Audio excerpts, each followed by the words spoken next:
Alors, bonjour tout le monde, ça me fait plaisir d'être ici ce matin. Mon nom est Éric Lantier. Je suis marié depuis 21 ans et un peu plus avec la même femme.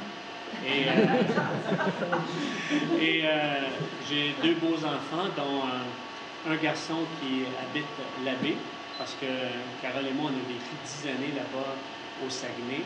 Et c'est là qu'on a eu nos enfants et ma fille Priscille qui est ici, qui m'accompagne aujourd'hui. Et je trouve intéressante la présentation de M. Duberger parce qu'on a plusieurs points en commun. J'ai enseigné au département de sciences religieuses à Chicoutimi. J'ai été chargé de cours là-bas aussi, donc en éducation. Et donc ça me rappelait des bons vieux souvenirs. C'est vraiment intéressant. Et donc, oui, la droite religieuse alliée au ennemi. Aussi, pour vous situer, moi j'ai 4 formations, une en enseignement en préscolaire primaire, donc une formation d'enseignant.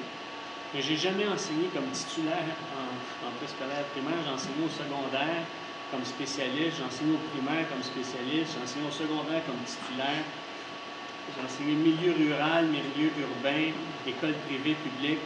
J'ai enseigné à tous les niveaux jusqu'au premier cycle de l'université, sauf au cégep.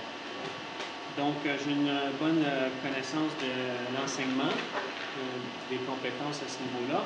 Et j'ai suivi aussi une formation que j'ai complétée à l'Université du Québec à Chicoutimi en administration de l'éducation. Et une autre formation en théologie et une formation en rédaction. Donc, ça me donne un profil qui est assez diversifié, mais complémentaire. Donc, j'ai été impliqué dans l'enseignement, animé plusieurs conférences, impliqué au niveau de la jeunesse. J'ai été aussi président de la coalition protestante évangélique pour le mariage, lorsqu'il y a eu un débat sur la question du mariage gay. J'ai été président de la table de concertation protestante sur l'éducation. Ça, c'est une table qui regroupe une vingtaine de familles d'églises protestantes, donc qui se réunissaient ensemble pour justement débattre des questions d'éducation. Je suis vice-président de la Clé. J'ai été directeur général de l'Académie chrétienne Rive-Nord et j'ai siégé une année sur le comité protestant du Conseil supérieur de l'éducation jusqu'à temps que les comités confessionnels soient là.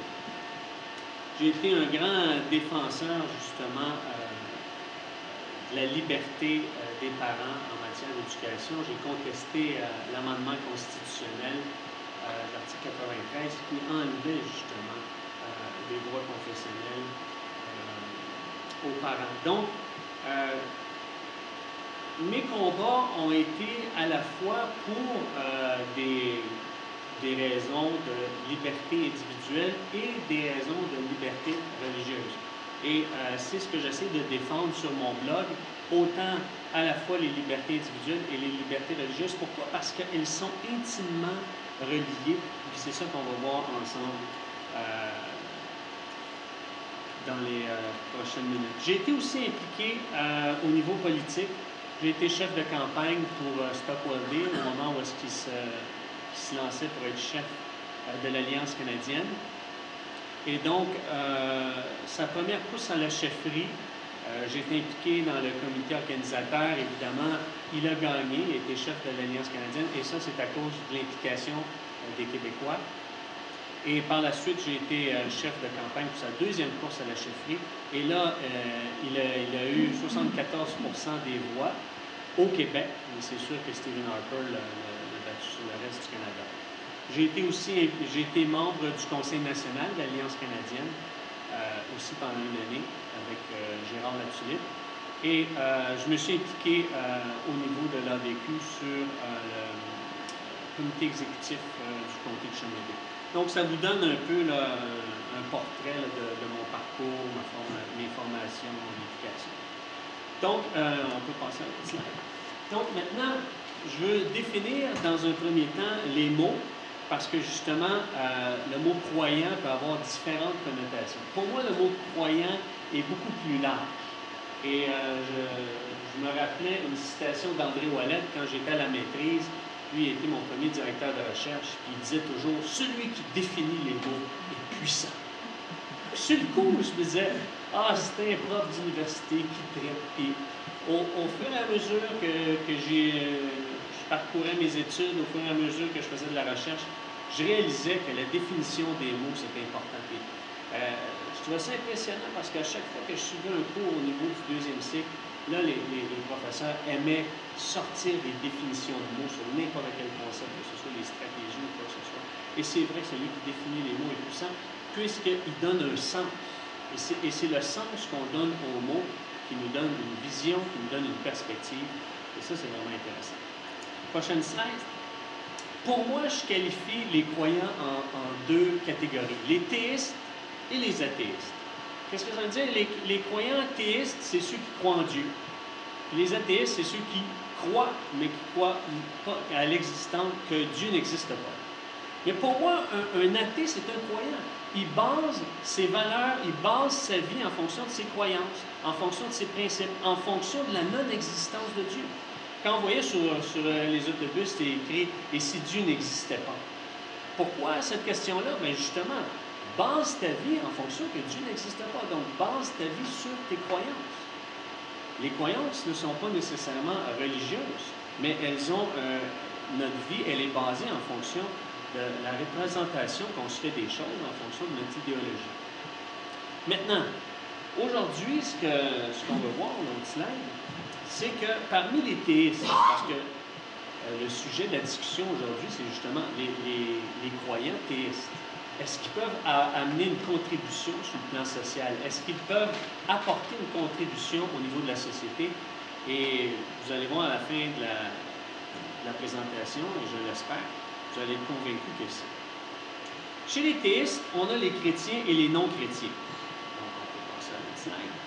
Donc, et chez les chrétiens, il y a des militants et il y a des non-militants. Donc, ce qui est arrivé pour qu'on puisse se mettre dans le contexte, chez les chrétiens militants, il y a deux groupes principaux qu'on retrouve au Québec et qui souvent vont s'allier, s'associer d'une manière formelle ou informelle, sont les catholiques conservateurs et les protestants évangéliques réformateurs. Maintenant, une fois, j'avais été invité à titre de président de la table de concertation à l'époque, à présenter un mémoire à une commission parlementaire le 1er juin 2005.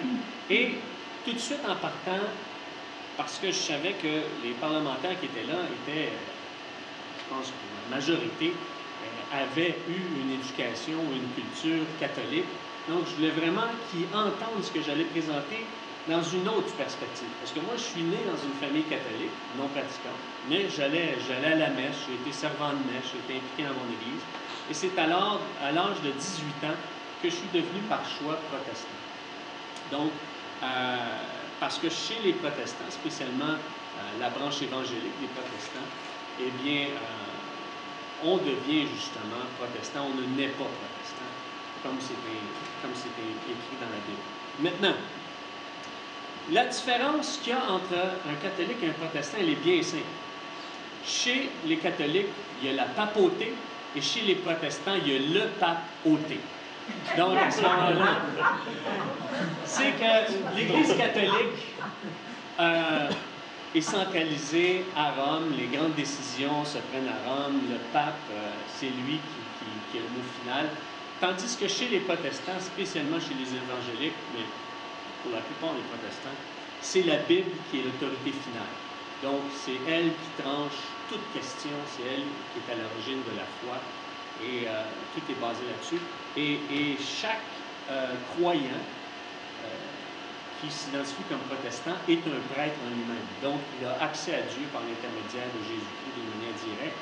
C'est à Dieu qui confesse ses péchés. Il n'y a pas besoin d'un prêtre, d'un intermédiaire. Donc, ce qui fait qu'il y a du militantisme parce que chaque individu est responsabilisé. Il est responsable de ses actes et il est responsable de contribuer à la communauté.